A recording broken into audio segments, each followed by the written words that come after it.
നമസ്കാരം, JB ജംഗ്ഷനിലേക്ക് സ്വാഗതം. നഗരത്തിന്റെ വെള്ളി വെളിച്ചത്തിനായി ഹോമിക്കപ്പെടുന്ന മനുഷ്യജീവിതങ്ങളുടെ കഥ പറയുന്ന ജീവിതഗന്ധിയായ, നിലവിൽ തിയേറ്ററുകളിൽ നിറഞ്ഞോടുന്ന ഒരു സിനിമയെ മുൻനിർത്തിയുള്ള JB ജംഗ്ഷനാണ് നിങ്ങൾ കാണാൻ പോകുന്നത്. കമ്മട്ടിപ്പാടം ആ സിനിമയുടെ പ്രധാന കഥാപാത്രങ്ങളെ, അതിന് പിന്നിലുള്ള തിരക്കഥാകൃത്തിനെയും ഞങ്ങൾ കൊണ്ടുവരുന്നു.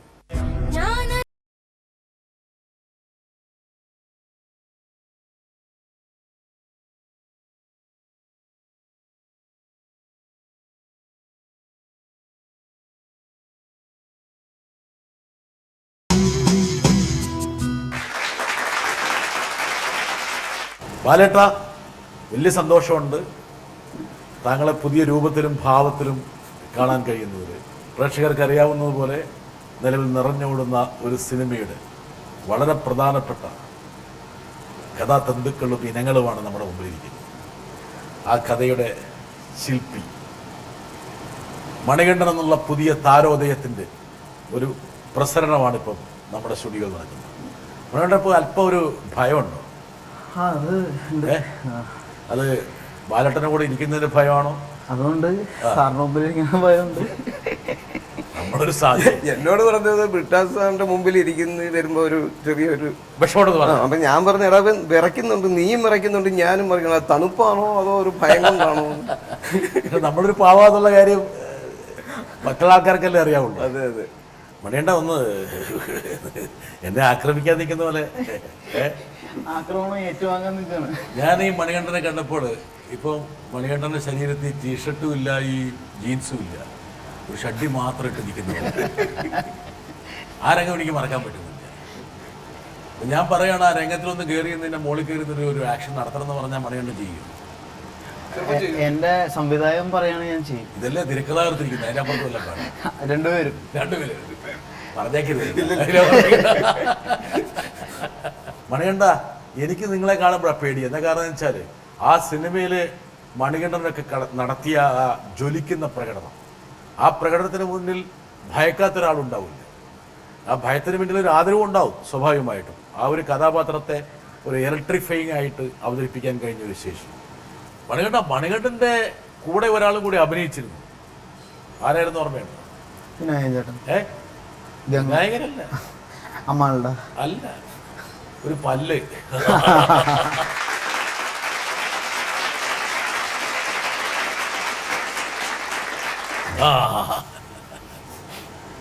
ഇപ്പോഴാണ് ബാലഞ്ചേട്ടായത്. വരട്ടെ. ഇങ്ങനെ പല്ലിന്റെ ഒരാൾ വേണമെന്നുള്ളത് അല്ല, എന്റെ അല്ല. രാജീവ് ഇങ്ങനെ ആദ്യമേ പറയുമ്പോഴേ നമുക്ക് രണ്ട് കാര്യം. ഒന്ന്, ഈ പല പ്രായങ്ങളിലുള്ള ഇവരുടെ ഇതിനെ കാണിക്കണ്ടേ. അപ്പൊ അതിന് നമ്മളെ ഒരു ആർട്ടിസ്റ്റിക് ആയിട്ട് നമ്മൾ ചിന്തിക്കുമ്പോൾ എന്തെങ്കിലും ഒരു അടയാളങ്ങൾ ഇങ്ങനെ വേണം. ഉണ്ടെങ്കിലേ നമുക്ക് അവനെ ചൈൽഡ് ആർട്ടിസ്റ്റുകളെയും മറ്റവരെയും മിസ്റ്റവരെയൊക്കെ ഇങ്ങനെ കൊണ്ടുവരാൻ ഒന്നത്. രണ്ട്, ഈ പൊതുവെ നമ്മുടെ മനസ്സിൽ ഈ പാടത്തും അവിടെ ഇവിടെയൊക്കെ എടുക്കുന്നവരുടെ ഈ ചീക്ക് ബോൺ, പല്ലിന്റെ ഇവിടെ, മൂക്കിന്റെ ഇതൊക്കെ നമ്മൾ ശ്രദ്ധിക്കുമ്പോൾ ഒരു വേറൊരു ആദ്യകാല മനുഷ്യന്റെയൊക്കെ ഏതോ ഇതിലേക്ക് അവരെ കൊണ്ടെത്തിക്കാൻ പറ്റും. അപ്പൊ അതൊക്കെ കൂടെ പെട്ടെന്ന് നമുക്ക് അങ്ങനെ ഒരു ഇമ്പാക്ട് നമ്മുടെ മനസ്സിൽ തരാൻ ഈ പല്ല് ചിലപ്പോൾ സഹായിക്കും. മൂക്ക് വെച്ച് പിടിപ്പിക്കുന്നതിനെക്കാളും പല്ലാണെങ്കിൽ വളരെ പെട്ടെന്ന് നമുക്ക് പറ്റും. അപ്പൊ ആ രീതിയിലുള്ള ചിന്ത ആദ്യം വെക്കുമ്പോൾ പിന്നെ ബുദ്ധിമുട്ടുണ്ടായിരുന്നോ? ആദ്യം ഇത് കൊണ്ടുവന്ന് തരുമ്പോ ഭയങ്കര മഞ്ഞായിരുന്നു. ഇപ്പൊ ഞാൻ പല്ല് തേച്ചതാ. മഞ്ഞപ്പല്ല് വെളുപ്പിച്ചു. ഒരു സൗന്ദര്യബോധം മണികണ്ഠൻ അവിടെ വന്നു. ഇല്ല, ഇത് എല്ലാ സിനിമയിലും നാടകത്തിലും ഒക്കെ നമ്മള് കള്ളനും കൊള്ളക്കാരനും പോക്കറ്റടിക്കാരനൊക്കെ. അപ്പൊ ഇതില് ഈ പല്ലും കൂടി ഇതൊക്കെ തന്നെയാണ്. നമുക്കൊന്ന് മേക്കപ്പ് ഇടാനുള്ള അവസരം ഇതിലും ഇല്ല. പല്ല് കണ്ടു, ഈ പല്ല് കണ്ടു, എന്തായാലും വെച്ചേ പറ്റുള്ളൂ.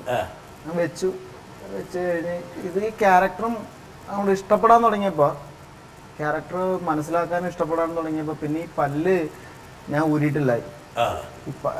ഊണ് കഴിക്കാൻ മാത്രം, ഊണ് കഴിക്കുമ്പോഴും ഉറങ്ങുമ്പോഴാണ് ഈ പല്ല് അഴിച്ച് വയ്ക്കുന്നത്. പല്ല് ഫുൾ ടൈം ഉണ്ടായിരുന്നു. ബാക്കി എല്ലാവരും ആ ഷോട്ട് കഴിയുമ്പോൾ മാറ്റി വയ്ക്കുമായിരുന്നു. എനിക്കങ്ങനെ വെച്ച് എൻ്റെ മോണ ചെറുതായിട്ട്, മോണേൻ്റെ ചെറിയ വിങ്ങി. കാരണം പല്ല് എനിക്ക് ഭയങ്കര, എൻ്റെ ആ സൗന്ദര്യം ആ പല്ലായിരുന്നു എന്നുള്ളൊരു അല്ല, പല്ല് ആ കഥാപാത്രത്തിന്റെ ഒരു അവിഭാജ്യ ഘടകമായി. ആ ഒരു പക്ഷെ കുറച്ചുകൂടി രൗദ്രത വരാൻ. അദ്ദേഹം ദുൽഖർ എന്റെ സ്വന്തം പല്ലാണെന്നാണ് വിചാരിച്ചത്.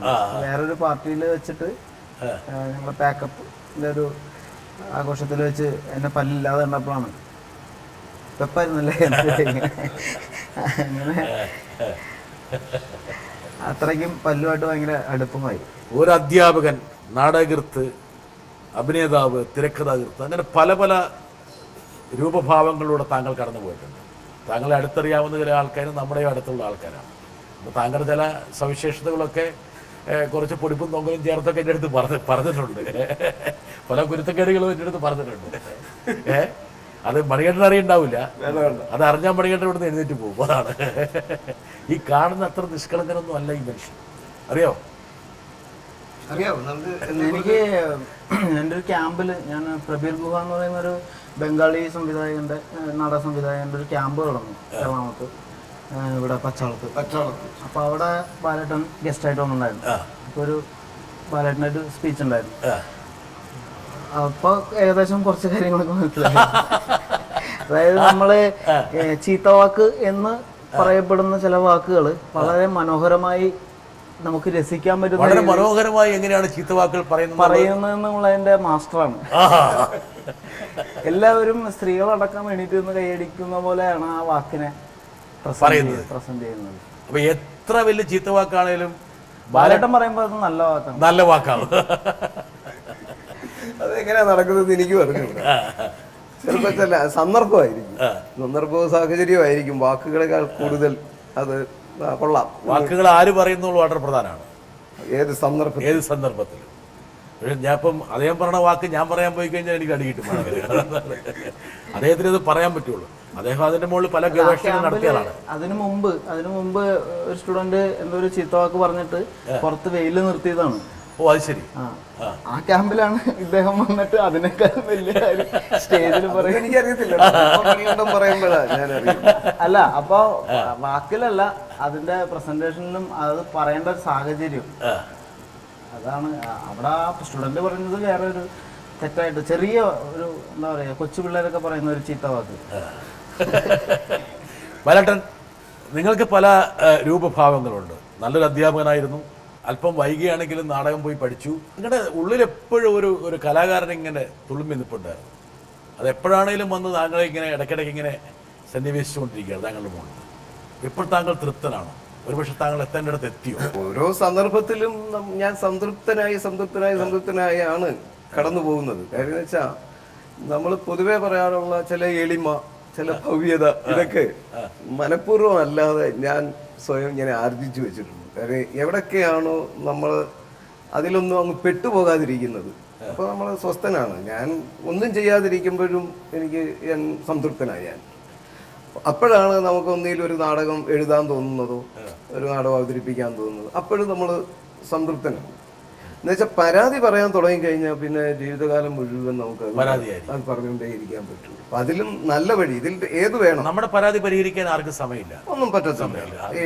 ആർക്കും പറ്റത്തില്ല. മാത്രമല്ല, ഒരു കാലത്ത് നമ്മൾ പരാതി പറഞ്ഞ സന്ദർഭം ഒരു 10 വർഷം കഴിഞ്ഞ് ആലോചിക്കുമ്പോൾ അത് നന്നായിരുന്നു. കാര്യം അന്ന് അങ്ങനെ ആകാതിരുന്നത് വളരെ നന്നായിരുന്നു എന്ന് നമുക്ക് തോന്നും. ഉദാഹരണം ഞാൻ പറയാം. ഇപ്പോൾ സ്കൂൾ ഓഫ് ഡ്രാമയിൽ പഠിച്ചു കഴിഞ്ഞ് അവിടെ ഒരു അധ്യാപകനായി ചേരാൻ ഞാൻ അതിഭയങ്കരമായി ആഗ്രഹിക്കുകയും ഒക്കെ ചെയ്തിട്ട് അവിടെ തടസ്സമായിരുന്നു.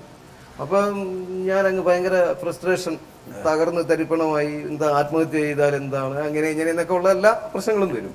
പക്ഷെ കുറച്ചുനാൾ കഴിഞ്ഞപ്പോൾ സ്കൂൾ ഓഫ് ലെറ്റേഴ്സ് എന്നും പറഞ്ഞ ഒരു സ്ഥാപനം തുടങ്ങുകയും, ഇതൊന്നും എനിക്കറിയത്തില്ലല്ലോ, ഇത് കാലാന്തരത്തിൽ വരാൻ കിടക്കുന്നു എന്നുള്ള വിവരം നമുക്കറിയത്തില്ല. എം ജി യൂണിവേഴ്സിറ്റി ഇവിടെ വന്നപ്പോൾ എനിക്ക് അവിടെ കിട്ടാതായതിനെ കുറിച്ച് വിഷമമൊന്നുമില്ല. അതാണ് ഓരോ ഘട്ടത്തിലും നമ്മളിങ്ങനെ വേണ്ടി നല്ലത് എവിടെയോ വെച്ചിട്ടുണ്ടായിരുന്നു. നമ്മൾ ഡിസർവ് ചെയ്യുന്ന ഒന്ന് ഉണ്ടാകും. ഇന്നിപ്പോ ഞാൻ മണികണ്ഠനെ കണ്ടപ്പോഴും ഞാൻ അവനോട് പറഞ്ഞു, എടാവേ അത് നീ ഇപ്പോഴാണ് അത് ആ സ്ലോട്ടിൽ നീ ശരിക്കും എത്തിപ്പെടുന്നത്. പക്ഷെ അത് ഡിസർവ് ചെയ്യുന്നത് തന്നെയാണ്. നിങ്ങൾ എത്തിപ്പെട്ടോന്ന് എനിക്കറിയില്ല. നിങ്ങൾ ഇപ്പോഴും ഭ്രമണപഥത്തിലായിരിക്കാൻ വേണം. എവിടേക്കോ ഉള്ളൊരു യാത്രയിലാണെന്നാണ് എനിക്ക്. ആ യാത്രയിൽ കണ്ടുമുട്ടുന്ന ചില ധൂമകേതുക്കളൊക്കെയാണ് ഇത്. സത്യം ആണ്. ഇവരൊക്കെ എങ്ങനെയാണ് നിങ്ങളുടെ ജീവിതത്തെ സ്വാധീനിക്കാൻ പോകുന്നത് പറയാൻ ആയിട്ടില്ല. അല്ലേ മണികണ്ഠ? ഒരു ചീത്തയിലാണ് താങ്കൾ ഇദ്ദേഹത്തോടുള്ള ഇഷ്ടം നിങ്ങൾക്ക് തുടങ്ങിയത്. ഇനി മണികണ്ഠന്റെ ഏത് സ്വഭാവമാണ് അദ്ദേഹത്തിന് താങ്കളോട് ഇഷ്ടം വരുന്നത് പറയാൻ പറ്റില്ല. ഇദ്ദേഹത്തിൻ്റെ ഒരു സവിശേഷതയെക്കുറിച്ച് പറയാൻ വേണ്ടി ഒരാൾ അദ്ദേഹത്തിന് വളരെ വേണ്ടപ്പെട്ട ഒരാൾ വരുന്നുണ്ട്. നോക്കട്ടെ. ബാലേട്ടൻ നമസ്കാരം. ബാലേട്ടനെ ഈ വേദിയിൽ കാണുമ്പോൾ ഒരുപാട് സന്തോഷമുണ്ട്. ആക്ച്വലി ബാലേട്ടനോട് എന്താ ചോദിക്കേണ്ടത്, തമാശ ചോദ്യം ചോദിക്കണോ എന്നുള്ളതൊന്നും എനിക്ക് അറിഞ്ഞുകൂടാ. ബട്ട് എനിവേ, എൻ്റെ ഓർമ്മയിൽ ഞാനും ബാലേട്ടനും തമ്മിലുള്ള വ്യത്യാസം എന്ന് പറഞ്ഞു കഴിഞ്ഞാൽ, ഞാൻ ഓർമ്മകളാൽ സമ്പന്നനാണ്. ബാലേട്ടനാണെങ്കിൽ ഇന്നലെ നടന്നത് പോലും ഇന്ന് മറന്നു പോകുന്ന നല്ലൊരു സ്വഭാവമുള്ള ഒരാളാണ്. അപ്പോൾ ഈ സമ്പന്നത എന്ന് പറയുന്നത് പ്ലസ് ആണോ മൈനസ് ആണോ എന്ന് എനിക്ക് അറിഞ്ഞുകൂടാ. But let me remind you ഒരു കാര്യം, ഒരു ചെറിയ ഒരു സംഭവം. നമ്മളെല്ലാം ജീവിതത്തിൽ എപ്പോഴും പലരും, ഭൂരിപക്ഷം ആളുകളും ഇന്നിൽ നിന്നുകൊണ്ട് പണ്ടത്തെ കാലം നല്ലത് എന്ന് പറയുന്ന കൂട്ടത്തിലാണ്. അപ്പോൾ ഇന്ന് ആസ്വദിക്കാൻ മറന്നു പോകുന്ന ആളുകളാണ് സ്വതവേ മനുഷ്യർ. വളരെ വിരളമായിട്ട് മാത്രമേ നമുക്ക് ഈ ദിവസം നല്ല ദിവസമാണ്, ഇത് നമ്മൾ ആസ്വദിച്ചുകൊണ്ടിരിക്കുകയാണ് എന്നുള്ളത് അറിയുള്ളൂ. എൻ്റെ ജീവിതത്തിൽ അത്തരത്തിൽ ഒരു 5 ദിവസം എടുത്താൽ അതിലൊന്ന്, ഏറ്റവും പ്രധാനപ്പെട്ട ഒരു ദിവസം ബാലേട്ടനോടൊത്തായിരുന്നു. അത് 1981 മെയ് 16 17 ആണെന്ന് തോന്നുന്നു. ഞാൻ ഓർമ്മയിൽ നിർത്തി പറയുകയാണ്.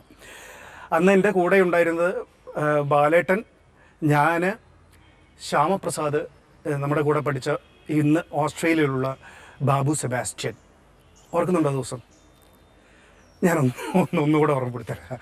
അത് ആക്ച്വലി 1981 തൃശ്ശൂർ പൂരത്തിൻ്റെ ദിവസമായിരുന്നു. തൃശ്ശൂർ പൂരത്തിൻ്റെ തലേ ദിവസം നമ്മൾ തൃശ്ശൂർ പൂരത്തിൽ നിന്നും ഓടി രക്ഷപ്പെടാൻ വേണ്ടി ഒരു തീരുമാനമെടുക്കുകയും ഞാൻ സജസ്റ്റ് ചെയ്ത ഒരു പേരായിരുന്നു തിരുവില്ലുവാമല.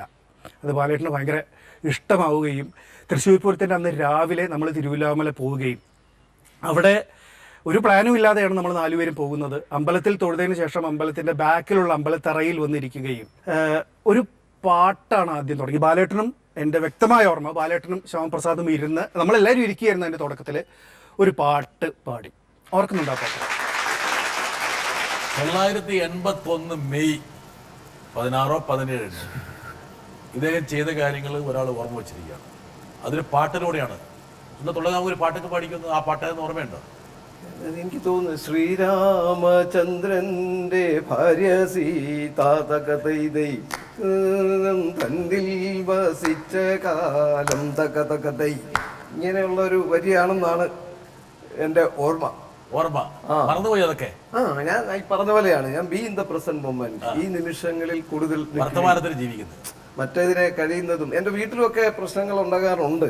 അതുകൊണ്ട് ഇതിനെ കാര്യം തൊട്ടപ്പുറത്ത് നടന്ന ബർത്ത്ഡേ അറിയുന്നില്ല, മറ്റേത് അറിയുന്നില്ല, ഇതറിയുന്നില്ല, എങ്ങനെ പോട്ടെ എന്നുള്ളതാണ്. പുള്ളിനെ ഒന്നുകൂടെ കൊണ്ടുവരണം.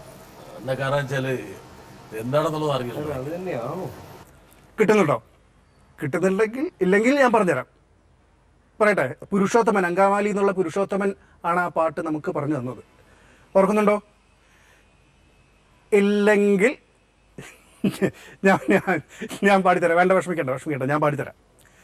കല്ലുണ്ട് മുള്ളുണ്ടു സീതേ, കാട്ടിൽ കാട്ടാനക്കൂട്ടങ്ങളുണ്ട്. കല്ലുണ്ട് മുള്ളുണ്ട് സീതേ, കാട്ടിൽ കാട്ടാനക്കൂട്ടങ്ങളുണ്ട്.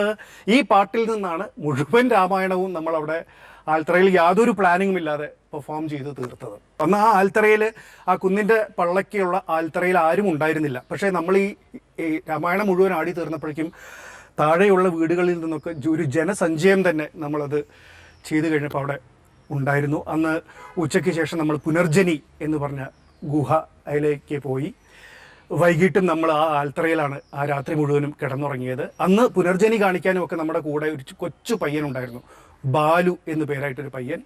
ആ പയ്യന് വേണ്ടി ജയൻ്റെ, അന്ന് ജയൻ മരിച്ചിട്ട് കുറച്ച് കാലമേ ആയിരുന്നുള്ളൂ, ജയൻ്റെ ഒരു ഫോട്ടോ ആൽത്തറയിൽ ബാലു നിനക്ക് വേണ്ടി സ്നേഹത്തോടെ എന്ന് പറഞ്ഞിട്ട് എഴുതി വെച്ചിട്ടാണ് നമ്മൾ പോയത്. ആ ദിവസമാണ് എൻ്റെ ജീവിതത്തിൽ ഞാൻ സന്തോഷിക്കുകയാണ് എന്നറിഞ്ഞ് സന്തോഷിച്ച ഒരു ദിവസം. സത്യം. കാര്യം വെച്ചാൽ അതൊരു ഒളിച്ചോട്ടത്തിൽ നിന്ന് സംഭവിച്ച ഒരു വെളിപ്പെടുത്തലായിരുന്നു. അവനെ നമുക്കറിയത്തില്ല, ഒരാലിൻ്റെ ചുറ്റിൽ നിന്ന് ഈ പറഞ്ഞ പോലെ ഈ പാട്ട് പാടിയിട്ട് ഓരോരുത്തരും ജഡായുവായി മാറുക, രാമനായി മാറുക, അതെങ്ങനെയാണെന്ന് നമുക്കറിയാത്ത രീതിയിൽ ഇപ്പോഴും എനിക്ക് ആലോചിക്കുമ്പം അത്ഭുതം തോന്നുകയാണ്. ഒരു ഒരു ഒരു എനാക്ട്മെന്റ് ബേസ്ഡ് രാമായണം കംപ്ലീറ്റ് അവിടെ അങ്ങ് ആടുകയാണ്. സോ ആരും ഡയറക്റ്റ് ചെയ്യാനില്ല, ആരും ഡയലോഗ് പറയാനില്ല, ഒന്നുമില്ല. ഏതോ ഒരു ട്രാൻസിൽ പെട്ട പോലെയായിരുന്നു എല്ലാവരുടെയും അവസ്ഥ. ആ ദിവസങ്ങൾ മുഴുവനും ഈ പറഞ്ഞ പോലെ ജയനും ഒരു കൊച്ചു പയ്യനും ആ പുനർജനിയും ഈ രാമായണവും ഇതൊന്നും തമ്മിൽ നമുക്ക് കൂട്ടിയോജിപ്പിക്കാൻ പറ്റാത്ത ബന്ധമില്ല. ഒരു ബന്ധവുമില്ലാത്ത ഒട്ടനേകം ഘടകങ്ങൾ വന്നു ചേർന്നിട്ട് നമ്മളെല്ലാരും കൂടെ അവിടെ ചെയ്തു കൂട്ടിയ ആ ഒരു എനാക്ട്മെന്റ് പീസ് സത്യം ഇപ്പം എവിടെയെങ്കിലും ക്യാമറയിൽ ഒപ്പിയെടുത്തിരുന്നെങ്കിൽ വലിയൊരു വലിയൊരു അനുഭവം ആയി പോയത്. കണ്ട എന്തെല്ലാം കുരുത്തക്കേടുകൾ ചെയ്യേണ്ടതെന്ന് അറിയാം.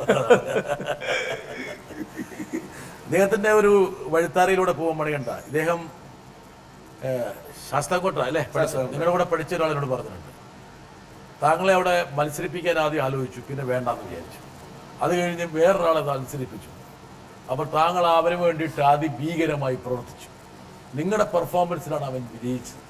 എന്തോ അതിനകത്തൊരു സാഡിസ്റ്റിക് പ്ലഷറോ അല്ലെങ്കിൽ എന്താണ്? അത് ചില വാശികൾ നമുക്ക് ചിലപ്പോ അങ്ങനെ തോന്നും. നിങ്ങളൊരു വാശിക്കാരനാണോ? കുറച്ചു നേരത്തേക്ക് അത് ആ വാശി നല്ലതാണ്. ചിലപ്പോൾ അങ്ങനെ ഒരു വാശി വരുമ്പോൾ ഇപ്പൊ അത് ഹോൾ ലൈഫിൽ നമുക്ക് തോന്നും തടസ്സം വരുമ്പം നമുക്ക് അതിനെ ഒന്ന് അതിജീവിക്കാൻ കുറച്ച് പിന്നിലേക്ക് വന്നിട്ട് ഒരു കുതിപ്പ് കുതിക്കുന്നതാണ് നല്ലതെന്ന് തോന്നുന്നു. അതാണ് ഈ വാശിയൊക്കെ നമ്മളിൽ ഉണ്ടാക്കുന്നത്. ആ കുതിപ്പ് സാധ്യമായി കഴിഞ്ഞാൽ പിന്നെ നമുക്ക് ആ വാശിയോട് വലിയ താല്പര്യമില്ല.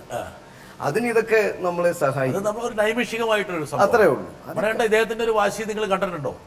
ഇപ്പൊ മണികണ്ഠൻ എന്നുള്ള കഥാപാത്രം ഇദ്ദേഹം ഇങ്ങനെ രൂപപ്പെടുത്തുന്ന സമയത്ത് മണികണ്ഠന്റെ ചില അഭിനയ വിദ്യകളിൽ ഇദ്ദേഹം കണ്ടപ്പോ ഇത് വേണ്ട എന്നൊക്കെയുള്ള രീതിയിൽ പറഞ്ഞോ? ഇല്ല, കൈ അയച്ചു വിട്ടു. ഞാൻ ലൊക്കേഷനിൽ ആ സമയത്തൊന്നും ഞാൻ പോയിട്ടില്ല. അവിടെ അങ്ങനെ എന്റെ ലുക്ക് നോക്കുമ്പോ മുടിയൊക്കെ വിരിച്ചു വെച്ചിട്ട് പല്ല് വെച്ച് കോസ്റ്റ്യൂം ഇട്ട് രാജുവേട്ടനെ കാണിക്കാൻ വരുമ്പോ ബാലേട്ടൻ അവിടെ ഉണ്ട്. അപ്പൊ അന്ന് ഞാനിങ്ങനെ ബാലന്റെ ഒരു ആറ്റിറ്റ്യൂഡിൽ വന്ന് നിന്നു. അപ്പൊ രണ്ടുപേരും ഇങ്ങനെ നോക്കി. കൊള്ളാം. നമ്മുടെ മനസ്സിലുള്ള ബാലചേട്ടൻ തന്നെയാണ്. ആദ്യം തൊട്ടേ രാജു. ഒരു ഉദാഹരണം ഞാൻ പറയാം. ദുൽഖറിന്റെ അച്ഛനായിട്ട് ഞാൻ അഭിനയിക്കുന്നുണ്ട്. പക്ഷെ സ്ക്രിപ്റ്റ് എഴുതിയ അവസരത്തിലൊന്നും എനിക്ക് വേണ്ടി ഒരു റോൾ ഞാൻ എഴുതിയിട്ടുമില്ല. അങ്ങനെ ഒന്നും രാജീവിന് സങ്കല്പിച്ചിട്ടില്ല.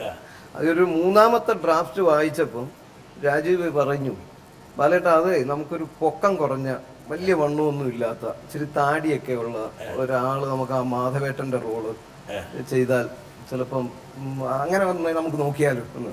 അപ്പൊ തൊട്ടടുത്തിരുന്ന വിജയകുമാർ പറഞ്ഞ അതല്ലയോ ഈ ഇരിക്കുന്ന ബാലേട്ടൻ എന്ന് ചോദിച്ചു. അങ്ങനെയാണ് ആ എന്റെ കാസ്റ്റിംഗ് പോലും അതിൽ പെടുന്നത്.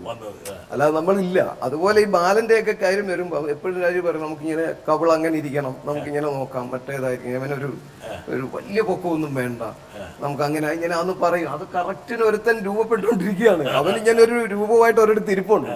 പെട്ടെന്ന് അവൻ പല്ലും കൂടെ വെച്ച് മുമ്പിൽ വരുമ്പോഴത്തേക്ക് കറക്റ്റ് ഇത് തന്നെയാണ് നമ്മൾ ഉദ്ദേശിക്കുന്ന ആ ബാലൻ എന്ന് എനിക്കും രാജുവിനും പെട്ടെന്ന് അങ്ങ് തോന്നും. മനസ്സിൽ ഇത് കിടക്കുന്നുണ്ട്. ഒരു കഥാപാത്രം ഉരുത്തിരിയാണ് ചെയ്തത്. സ്വാഭാവികമായിട്ടും ഒരു കഥാപാത്രത്തിന് വേണ്ട ജീവവായു ഒരു സ്ഥലത്ത് വെച്ചിട്ടുണ്ട്. അവിടെ അവൻ ശരീരമായിട്ട് വന്നെങ്കിൽ നിന്നാ മതി. നിൽക്കുമ്പോഴത്തേക്ക് അതങ്ങ് വലിക്കുകയും ഇടിക്കുകയും. നിങ്ങളുടെ ഈ സിനിമ ഞാൻ കണ്ടപ്പോൾ ഇതൊക്കെ ഒരു നിമിത്തങ്ങളായിട്ട് വന്നതാണ്. കാരണം വെച്ചാൽ ഈ മണികണ്ഠൻ എന്നുള്ള കഥാപാത്രം ഒരു പക്ഷേ നിങ്ങളുടെയൊന്നും മനസ്സിലാരും ഉണ്ടാവില്ല. നിങ്ങളുടെ മുമ്പിലൊരു കഥാപാത്രമുണ്ട്. പക്ഷെ ഈ ഒരു വിദ്വാൻ ഇങ്ങനെ പൊട്ടിമുളയ്ക്കുമെന്നും ഈ രൂപത്തിലേക്ക് മാറുമെന്നൊന്നും ഒരിക്കലും പറയാൻ പറ്റത്തില്ല. ഒരുത്തൻ അവന്റെ അഭിനയത്തിന്റെ അഗ്നിയുമായിട്ട് ഇനി വരുവാന്ന് നമുക്കറിയത്തില്ലല്ലോ. വന്ന് അതങ്ങോട്ട് ഊതി കത്തി പെരുക്കുമ്പോഴാണ് നമ്മൾ ഇത് ചിലപ്പം നമ്മൾ മനസ്സിൽ കണ്ടതിനേക്കാളും വേറൊരു ഡയമെൻഷനിൽ അതങ്ങ് കുതിച്ചു. മണികണ്ഠൻ, ഇങ്ങനൊരു പശ്ചാത്തലം താങ്കളുടെ ജീവിതത്തിലുണ്ടോ? ഇല്ല, എന്റെ ജീവിതത്തിൽ ഇല്ല. ഞാൻ കണ്ടിട്ടുണ്ട്.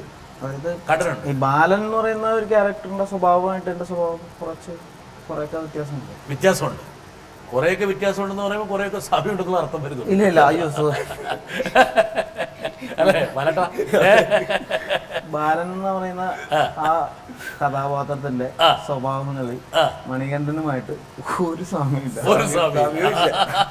അതാണ് ഞാൻ ഉദ്ദേശിച്ചത്. പക്ഷെ വേണമെങ്കിൽ മണികണ്ഠന് വേണമെങ്കിൽ ഒരു ബാലനാകാമായിരുന്നു അല്ലേ?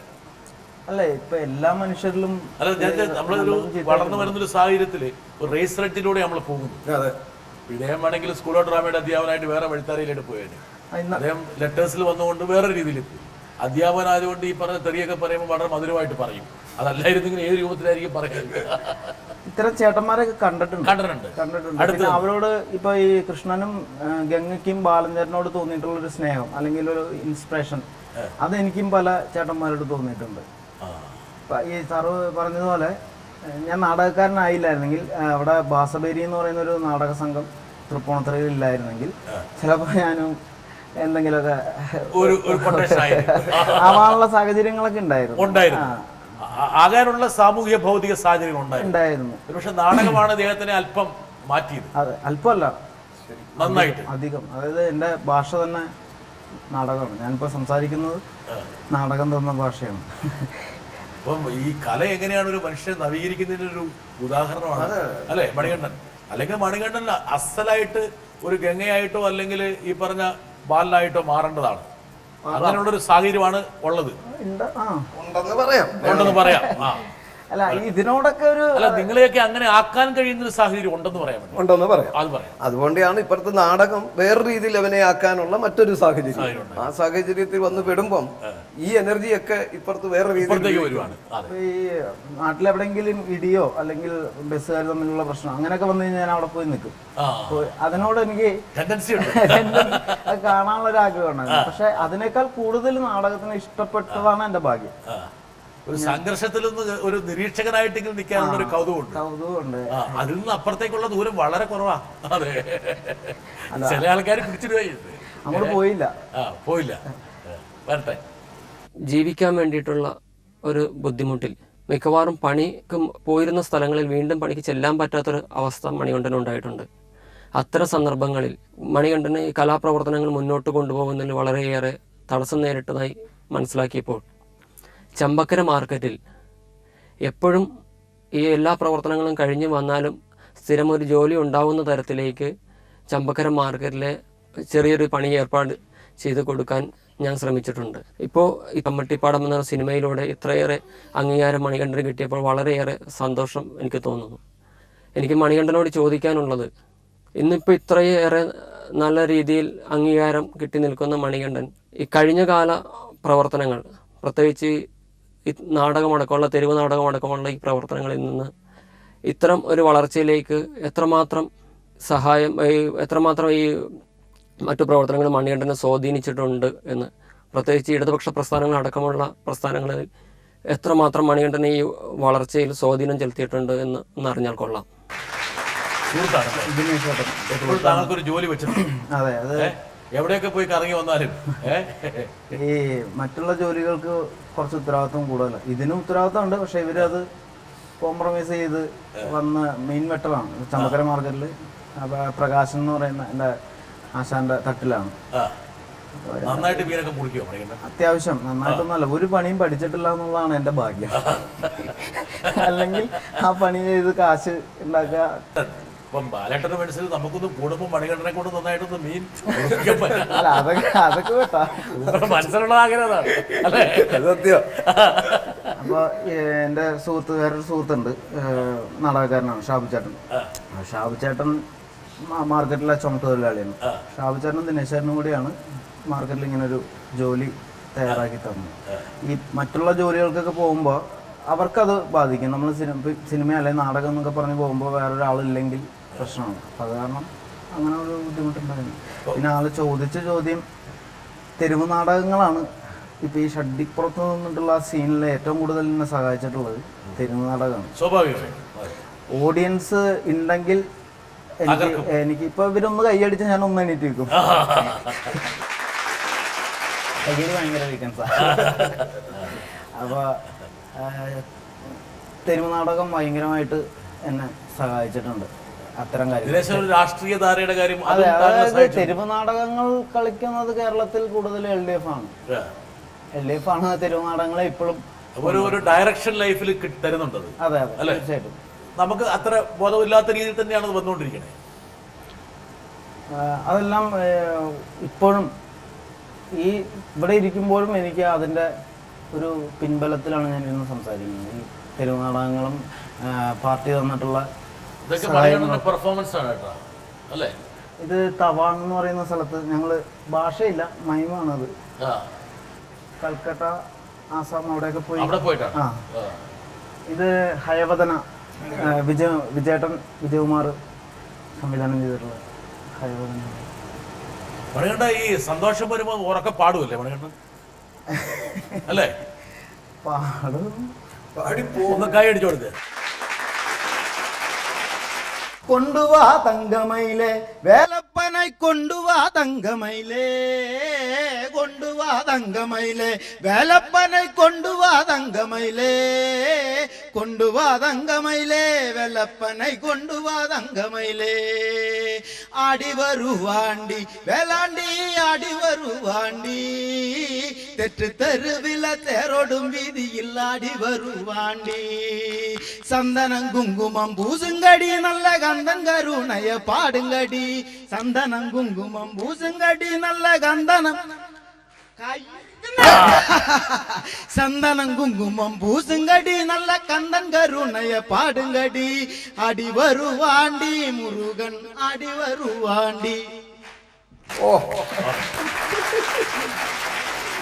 മണികണ്ഠനെ കൈയടിക്കുക എന്ന് പറയുമ്പോൾ പറ്റിയ ആ സിനിമയിലുള്ള അതായത് നാടകക്കാരന്റെ കരുത്തെന്ന് പറയുമ്പോൾ ചുറ്റിലും ഇരിക്കുന്ന പ്രേക്ഷകനെ നമ്മളിങ്ങ് വലിച്ചെടുക്കുക അവിടുന്ന് അവൻ വീണ്ടും അങ്ങോട്ട് കൊടുക്കുന്നു. അതൊരു ഭയങ്കര ഗിവ് ആൻഡ് ടേക്ക് പ്രോസസ് ഇല്ലേ? തന്നാ മാത്രമേ തരുള്ളൂ. അതെ അങ്ങോട്ട് തരണം, തന്നാ തിരിച്ചിങ്ങോട്ട് തരും, 10 മടങ്ങാക്കി തരും തീർച്ചയായിട്ടും. അപ്പൊ ഈ ആ റോളൊക്കെ അഭിനയിക്കുമ്പോൾ ആൾക്കാർ എങ്ങനെയായിരുന്നു അത്? ആ സെറ്റില് മാസ്റ്റർ ഫസ്റ്റ് ഒന്ന് കാണിച്ചു എന്താണ് ചെയ്യാൻ പോണെന്നുള്ള വലിയ കൊറിയോഗ്രാഫി ഒന്നും ഇല്ല, എന്നാലും സാധാരണ നടനാണെങ്കിൽ പോലും ഇങ്ങനെ ചെയ്യണം അങ്ങനെ ചെയ്യണം എന്ന് പറഞ്ഞു കഴിഞ്ഞിട്ട് ഒരു റിഹേഴ്സൽ ചെയ്തു. ആ റിഹേഴ്സൽ കഴിഞ്ഞപ്പോ അവിടെ ഉണ്ടായിരുന്ന എല്ലാവരും കൈയടിച്ചു.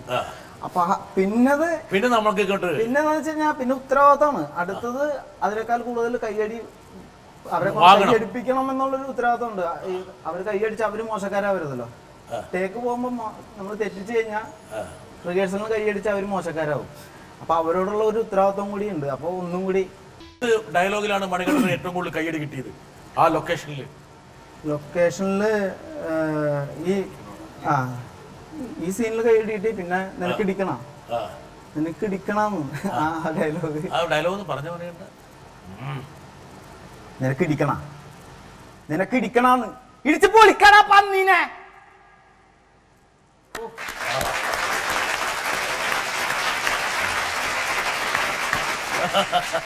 പക്ഷെ ഈ മണികണ്ഠൻ പെട്ടെന്ന് ഭാവം മുഴുവൻ മാറിയെന്നറിയാം. മണികണ്ഠൻ ഒരു പെണ്ണിനെ കെട്ടിക്കൊണ്ട് വരുന്നുണ്ട്. അപ്പോൾ മണികണ്ഠന് ടെൻഷനാണ്. അവളെ ഇങ്ങനെ വിടും, അവള് മാറുന്നല്ലെന്ന് പറഞ്ഞ് പോകുന്ന സമയത്താണ് ഈ മണികണ്ഠന്റെ മുഖത്ത് അങ്ങനെ വല്ല അനുഭവങ്ങൾ ഉണ്ടായിട്ടുണ്ടോ ജീവിതത്തിൽ? ഇല്ല, ഒരു അനുഭവം ഉണ്ടായിട്ടില്ലേ? സത്യം പറയണം. ജീവിതത്തിൽ പ്രണയിച്ചിട്ടില്ല മണികണ്ഠൻ? പിന്നെ എത്ര? കുറെ ഉണ്ട്. ഇതൊക്കെ സഫലമായോ അതെയോ അവൾ ഇട്ടിച്ചു പോയാ? ഒന്നും സഫലമായില്ല. ഒന്നും സഫലമായില്ലേ? വേണ്ട, നമുക്ക് വേറെ എന്തെങ്കിലും പറയാം. കേട്ടോ ഈ വീരശൂര പരാക്രമിക്ക് കേട്ടോ ബാലേട്ടാ, മനസ്സിലൊന്നൊന്ന് തൊട്ടേ പേരുണ്ടല്ലോ, അപ്പോഴത്തേക്ക് വെറും ബാല. പക്ഷെ ഇപ്പം പ്രണയലേഖനമൊക്കെ വരുന്നുണ്ടോ? എനിക്കിപ്പോഴത്തെ ഒരു പ്രശ്നം, സ്ത്രീകൾ ആരും ഫാൻസ് ഇല്ല, എല്ലാവരും ന്യൂജന്മാരാണ്. ആണുങ്ങൾ പിള്ളേരാണ് എൻ്റെ ശക്തി. ഇപ്പോ ലേഡീസ് എന്താണെന്ന് അറിയില്ല. ലേഡീസ് അടുക്കുന്നില്ല. കുട്ടികളൊക്കെ കേൾക്കുന്നുണ്ടല്ലോ അല്ലേ? അടുത്ത 2-3 സിനിമകൾ കഴിയുമ്പോൾ മണികണ്ഠ ആ ഒരു വിടവും കൂടെ നികത്തപ്പെടും. പിന്നെ ഇങ്ങനെയുള്ള കാര്യങ്ങളിലൊക്കെ നല്ല രീതിയിൽ ഉപദേശം തരാൻ പ്രാപ്തിയുള്ള ഒരാളാണ്. വരട്ടെ. എനിക്ക് മണികണ്ഠനിൽ കാണാൻ കഴിഞ്ഞിട്ടുള്ളത് അത് നാടകരംഗത്തായാലും സിനിമയ്ക്ക് വേണ്ടിയുള്ള യാത്രകളിലായാലും ഒരു കഠിനാധ്വാനിയായ മണികണ്ഠനാണ് ഞാൻ കണ്ടിട്ടുള്ളത്. മണികണ്ഠൻ മദ്രാസിൽ സിനിമയ്ക്ക് വേണ്ടിയൊക്കെ പോണ സമയത്ത് ഒരുപാട് കഷ്ടപ്പാട്, അതായത് ഒരു സാധാരണ ഇപ്പോൾ നമ്മുടെ ഈ എറണാകുളത്ത് ഞങ്ങളുമായി ബന്ധപ്പെട്ട് നാടക പ്രവർത്തനങ്ങളിൽ ഏർപ്പെട്ടിട്ടുള്ള മറ്റു പല ആക്ടേഴ്സ് ചെയ്യുന്നതിനേക്കാൾ കൂടുതൽ കഠിനാധ്വാനം അഭിനയത്തിന് വേണ്ടി മണികണ്ഠൻ ചെയ്തിട്ടുണ്ട്. കാരണം എനിക്കറിയാവുന്നത് പലപ്പോഴും നാടകത്തിൻ്റെ ആവശ്യത്തിന് മണികണ്ഠൻ മദ്രാസിൽ സിനിമയുമായി ബന്ധപ്പെട്ട് അവിടെ നിൽക്കുന്ന സമയത്ത് നാടകം കളിക്കുന്നതിന് വേണ്ടിയിട്ട് പെട്ടെന്ന് തന്നെ മണികണ്ഠൻ എറണാകുളത്തേക്ക് വാ എന്ന് പറയുമ്പോൾ മണികണ്ഠൻ പറയും, ശ്രാവണ പൈസ ഇല്ല, എന്ത് ചെയ്യും? ഞാൻ പറയും, എങ്ങനെയും നീ വാ എന്ന് പറയും.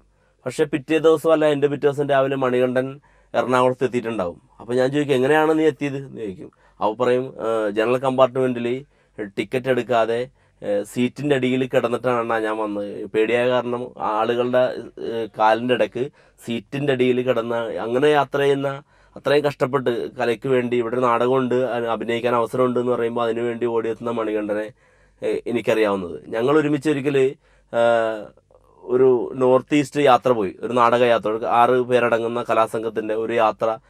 തീവണ്ടിയിൽ തെരുവ് നാടകം കളിച്ചും, അതേപോലെ ഓരോ കൽക്കട്ടയിലും ആസാമിലും അരുണാചലിലും അത് തവാങ് വരെയായിരുന്നു ആ യാത്ര. ഞങ്ങൾ പോണ സമയത്ത് നാടകം കളിച്ച് ഒരു രാത്രി ഞങ്ങൾ തവാങ്ങിൽ തണുപ്പത്ത് ഇരിക്കുന്ന സമയത്ത് മണികണ്ഠൻ ഇങ്ങനെ ചോദിച്ചു, അണ്ണാ നമുക്ക് ഇങ്ങനെ സാമ്പത്തിക ഒക്കെ ഉണ്ടായിരുന്നെങ്കിൽ എപ്പോഴും ഇങ്ങനെ നാടകം കളിച്ച് നടക്കാമായിരുന്നു, അങ്ങനത്തെ ഒരു അവസരം നമുക്ക് എപ്പോഴെങ്കിലും ഉണ്ടാവുമോ എന്ന് ചോദിച്ചു.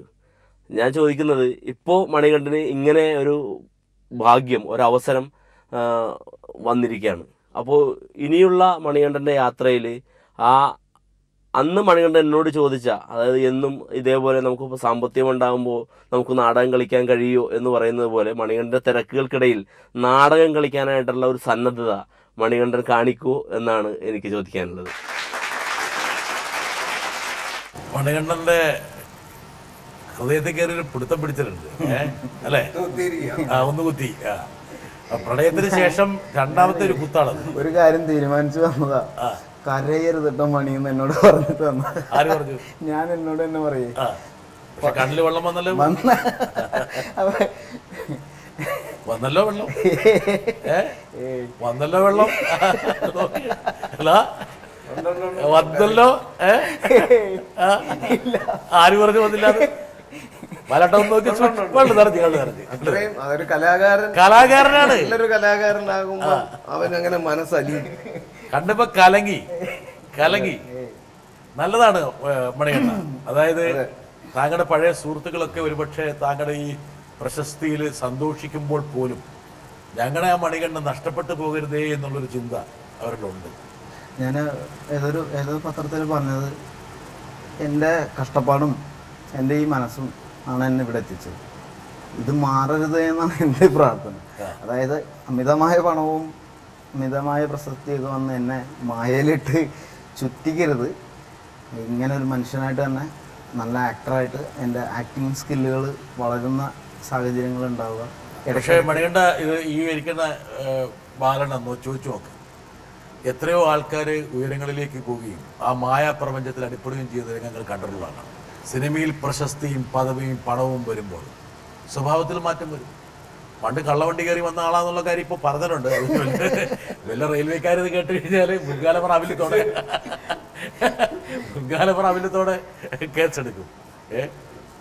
എങ്കിൽ പോലും ഒരുപക്ഷെ താങ്കളെ കടഞ്ഞെടുത്തത് ഈ വെറും കരിക്കട്ടയാണ് പിന്നീട് ഈ പറഞ്ഞ പോലെ ഈ നയമുണ്ടാകുന്നത്. അതിൻ്റെ പ്രഷറാണ്. അപ്പോൾ താങ്കൾ ഏറ്റവും കൂടുതൽ ഒരുപക്ഷെ പ്രഷർ അനുഭവിച്ചുകൊണ്ടാണ് ഇങ്ങനെ ഒരു കലാകാരനായിട്ട് മാറിയത്. ഇദ്ദേഹത്തിന് അത്ര പ്രഷറൊന്നും ഉണ്ടായിരുന്നില്ല. പക്ഷേ എങ്കിൽ പോലും അദ്ദേഹത്തിന് സ്വച്ഛന്തമായൊരു വിഹാരം നടത്താനുള്ളൊരു അവസരം ഉണ്ടായിരുന്നു. അദ്ദേഹത്തിന് വേറെ പല വഴിയിൽ പോകായിരുന്നു, അല്ലേ? ഒരു അധ്യാപകൻ ഈ രീതിയിലേക്ക് വരേണ്ട ഒരു കാര്യമൊന്നുമില്ല, അല്ലേ? സാധാരണ ഒരു അധ്യാപകനായി കഴിഞ്ഞാൽ വേറെ ഒരു പണിയും ചെയ്യുന്നതാണ്. പഠിപ്പീര് തന്നെ വളരെ കമ്മിയായിട്ടുള്ള ഒരു കാലത്താണ് നമ്മൾ ജീവിക്കുന്നത്. തന്നെ പഠിപ്പിച്ച സിലബസ് തന്നെ വീണ്ടും ആവർത്തിക്കുന്ന അധ്യാപകരാണ് നമുക്കുള്ളതെന്ന് അധ്യാപകർ കളിയാക്കണം. എനിക്കറിയില്ല എന്ന് പറയണു. പിന്നെ എന്തുകൊണ്ട് താങ്കളുടെ മനസ്സ് ചെതറി അത് ചെയ്യണം, ഇത് ചെയ്യണം, തിരക്കഥ എഴുതണം, നാടകം എഴുതണം? അത് ഇപ്പൊ എനിക്ക് ഏറ്റവും കൂടുതൽ ഇപ്പം മണികണ്ഠന്റെ തൊട്ടടുത്തിരിക്കുമ്പം എനിക്ക് ഭയങ്കര വർഷിപ്പ് തോന്നുകയാണ്. കാര്യം അയാൾക്ക് കിട്ടിയ അനുഭവങ്ങൾ അപ്പോഴൊക്കെ അയാളായി മണികണ്ഠനായി തന്നെ നിലനിൽക്കാൻ അയാൾ കാണിക്കുന്ന ആ ഒരു സ്പിരിറ്റ്, ഇതൊന്നും എൻ്റെ ലൈഫിൽ എനിക്ക് അതിൽ നമ്മൾ അസൂയപ്പെട്ടിട്ട് കാര്യമില്ല. കാര്യം ഞാനൊന്ന് വേറെ, മണികണ്ഠനൊന്ന് വേറെ. പക്ഷെ എന്നാലും എനിക്ക് ഒരു കലാകാരനെ ഞാൻ അങ്ങനെ തൊട്ടെടുത്തിരിക്കും, നമുക്ക് പൊള്ളും കൈ ഇങ്ങനെ തൊടുമ്പോൾ. ആ ഒരു തീഷ്ണതയാണ് ഞാൻ ഈ ചോദ്യങ്ങളിൽ നിന്നും മനസ്സിലാക്കുന്നത്. അതുമായി കമ്പയർ ചെയ്യുമ്പം എൻ്റെ കാര്യങ്ങൾക്ക് അത്ര വലിയ ഒരു തീഷ്ണതയൊന്നുമില്ല. പക്ഷെ ഞാനും ഒരു ഇരിക്കപ്പുറതി ഇല്ലാത്ത ഒരു മനസ്സിന്റെ എപ്പോഴും അസ്വസ്ഥനാണ്. എന്നാ നമുക്ക് എഴുതാനുള്ളൊരു കഴിവുണ്ട്. എന്നാ വലിയൊരു നാടകകൃത്താണോ? അല്ല. എന്നാ വലിയൊരു കോൺട്രിബ്യൂഷൻ നമ്മളിൽ നിന്ന് സംഭവിച്ചോ? ഇല്ല. എന്നാ ഇയാളൊരു നല്ല അധ്യാപകനാണോ? അല്ല. എന്നാ അധ്യാപകനല്ലേ? ആണ്. എന്നാ ഒരു തിരക്കഥാകൃത്താണോ? ആണ്. എന്നാ വലിയ തിരക്കഥാകൃത്താണോ? അല്ല. നടനാണോ? ആണ്. എന്നാ ആണോ? അല്ല. സംവിധാനം ചെയ്തു. എല്ലാത്തിലും തൊട്ടിട്ട് എന്നാൽ അതിലൊന്നും തന്നെ അങ്ങ് അതിഭയങ്കരമായ ഒന്നും കിട്ടാതെ പോകുമ്പം നിരന്തരം നമുക്കുണ്ടാകാവുന്ന ഒരു അസ്വസ്ഥതയാണ്. ഇത് പ്രശസ്തിയോ ഒന്നും അല്ല ഞാൻ പറയുന്നത്, മനസ്സിലായി. നമ്മുടെ കോൺട്രിബ്യൂഷൻ അങ്ങോട്ട് അതിശക്തമായ ഒരു സംഭാവന എനിക്ക് ഒരു മേഖലയിലും പൂർണ്ണതയോടുകൂടി അങ്ങോട്ട് കൊടുക്കാൻ പറ്റാത്തതിന്റെ അസഹിഷ്ണുത എപ്പോഴും നമ്മൾ അതുകൊണ്ടാണ് താങ്കൾക്ക് വേണ്ടി കാത്തു വെച്ചിട്ടുണ്ടാകാം. അതുകൊണ്ടാണ് ഞാൻ ഈ പലയിടത്ത് ഇങ്ങനെ പോയിക്കൊണ്ടേ ഇരിക്കുന്നത്. ഇത്ര വർഷമായിട്ടും ഇന്നലെയും എല്ലാം വർത്താനം പറയാവുന്ന രീതിയിലുള്ള സാറിന്റെ മക്കളുടെ കല്യാണങ്ങള്, ചേച്ചി അവരുടെ ഫാമിലി, ആ കുടുംബമായിട്ടൊക്കെ ഇങ്ങനെ ഒരു വ്യക്തിബന്ധങ്ങൾ നിലനിർത്തുക, എൻ്റെ കുടുംബവും എൻ്റെ മക്കളോടും ഭർത്താവിനോടും വ്യക്തിബന്ധം സൂക്ഷിക്കുക, അപൂർവമായിട്ടുള്ള എനിക്കന്നെ ജം ആയിട്ടുള്ള ചില മനുഷ്യർക്ക് അത് സാധിക്കുള്ളൂ. എനിക്കൊരു കേട്ടപ്പോ എനിക്ക് ഞാൻ തന്നെ എഴുതി കൊടുത്തൊരു ഒരു നല്ല കൈപ്പുരുത്തമുള്ള ഒരു എഴുത്ത് അതിൽ കാണുന്നുണ്ട്. ഇവരൊക്കെ ഫസ്റ്റ് ബാച്ചില് എംഫില്ലിന് ചെയ്യാൻ ബി ഉണ്ണികൃഷ്ണൻ, ഇങ്ങനെ കുറെ ആൾക്കാർ കോളേജ് അധ്യാപകരുണ്ടായിരുന്നു. ഇവരെല്ലാം അധ്യാപകരാണ്, അവർ സ്റ്റുഡൻസ് ആയിട്ട് വന്നിരിക്കുന്നതേ ഉള്ളൂ. അപ്പൊ അവരെയൊക്കെയാണ് ഞാൻ ആദ്യമായിട്ട് ഏറ്റുമുട്ടത്. പക്ഷെ ആ ഒരു ബാച്ചിനോടും അതിൽപ്പെട്ട ഒട്ടനേകം ആൾക്കാരുമായിട്ട് നമുക്ക് ഭയങ്കരമായ ഒരു അൻവർ അലി, ഇങ്ങനെ കുറെ ആൾക്കാരുണ്ട്. അവരൊക്കെ ആയിട്ട് ഇപ്പൊ നിരന്തരമായ ആ ഒരു ബന്ധം, പലതരത്തിലും എക്സെൻട്രിസിറ്റീസ് ഉള്ള ആൾക്കാർ അവരൊക്കെ ആയിട്ട് നമ്മൾക്കുള്ള ബന്ധം എത്രയോ വർഷങ്ങൾക്ക് ശേഷവും നിലനിൽക്കുന്നുണ്ട്. താങ്കളുടെ വിദ്യാർത്ഥികൾ പറയാറുണ്ട് താങ്കൾ അധ്യാപകനും ഒരു വിദ്യാർത്ഥി ആയിരുന്നില്ല. എപ്പോഴും ഒരുപക്ഷെ ആദ്യം ഈ സിനിമയുടെ സംവിധായകൻ രാജീവ് രവി മണികണ്ഠന്റെ തോളത്ത് കൈയിട്ട പോലെ താങ്കൾ പിള്ളേരുടെ തോളത്ത് കൈയിട്ടിരുന്നു. അതുകൊണ്ടാണ് താങ്കൾ അവിടെ നിന്ന് വിരമിച്ചപ്പോൾ വലിയ ഊഷ്മളമായിട്ടൊരു സെൻഡ് ഓഫ് തന്നു. ഒരു അധ്യാപനം കിട്ടാത്ത രീതിയിൽ അദ്ദേഹത്തെക്കുറിച്ച് ഒരു ഡോക്യുമെന്ററി തന്നെ അവർ പ്രദർശിപ്പിച്ചു. അദ്ദേഹത്തിന്റെ നാടകം തന്നെ അവിടെ ആവിഷ്കരിച്ചു. അതിൽ എനിക്കൊരു പങ്കുണ്ട് ഡോക്യുമെന്ററി. ഞാൻ ചെന്നൈയില് സിനിമ അന്വേഷിച്ച് നിൽക്കുമ്പോൾ ലെനിൻ സാറിന്റെ ഒരു ഗസ്റ്റ് ഹൗസിലാണ് താമസിക്കുന്നത്. കുണ്ടത്തൂർ എന്ന് പറഞ്ഞ സ്ഥലത്ത് രാഗിണി പത്മിനി ലളിത അവരുടെ വീടായിരുന്നു അത്. ആ വീട്ടിൽ ആരുമില്ല, തെങ്ങും തോട്ടമുണ്ട്. അപ്പൊ ആ വീട്ടിലെ നോട്ടക്കാരനായിട്ട് സിജിൻ ചേട്ടനല്ലേ, ഇവര് ചെന്നൈയിൽ വെച്ചാണ് അത് എന്തോ എഡിറ്റിംഗ് എന്തോ പരിപാടി നടക്കുന്നത്. അപ്പോൾ അവർക്ക് താമസിക്കാനായിട്ട് എൻ്റെ കൂടെ ഒരു ദിവസം അവർ താമസിച്ച് ഞങ്ങൾ, അപ്പോൾ അവർ പറഞ്ഞു ഇങ്ങനെ ബാലേട്ടൻ്റെ ഡോക്യുമെന്ററി ആയിട്ട്. അപ്പൊ അങ്ങനെ ഒരു ബന്ധം നിങ്ങൾ നേരത്തെ തന്നെ ഒരു എവിടെയോ ഇതൊക്കെ ഇപ്പൊ ബ്രിട്ടാസ് മുഖാന്തരമാണ് ഇതൊക്കെ പ്രതീക്ഷയില്ല. പറഞ്ഞിട്ടില്ലല്ലേ ബാലേട്ടനോട്? ഇല്ല ഇല്ല ഇല്ല, ബാലേട്ടനോട് പറഞ്ഞിട്ടില്ല.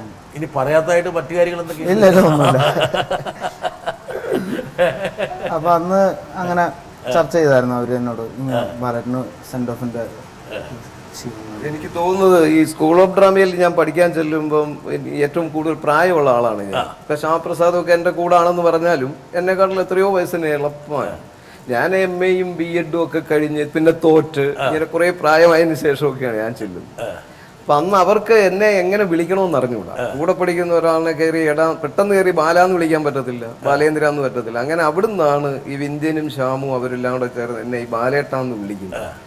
അത് പക്ഷെ പിന്നെ കുറെ കഴിഞ്ഞപ്പോ ഈ ബാലേന്ദ്രൻ എന്നുള്ള പേരിന് പകരമായി ഈ ബാലേട്ടൻ.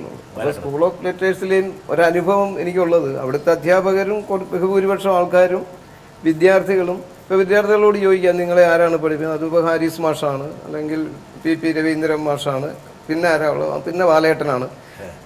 ബാക്കിയെല്ലാം ഇങ്ങനെ, ഞാനതൊരു പൊങ്ങച്ചത്തി പറയുന്നതല്ല, ആ ഒരു ബാലേട്ടൻ ഒരു സാറെന്നുള്ള അർത്ഥത്തിലൊന്നും പോകാതെ ഈ സ്കൂൾ ഓഫ് ഡ്രാമ തൊട്ട് സ്കൂൾ ഓഫ് ലിറ്ററേച്ചറിലും എല്ലാം പോകുന്ന എല്ലാവരും ചേർന്ന് എന്നെ ഈ ബാലേട്ടന്മാർ സൗഹൃദമാക്കി അതൊരു ഇന്റിമസി കൊണ്ടുപോകും.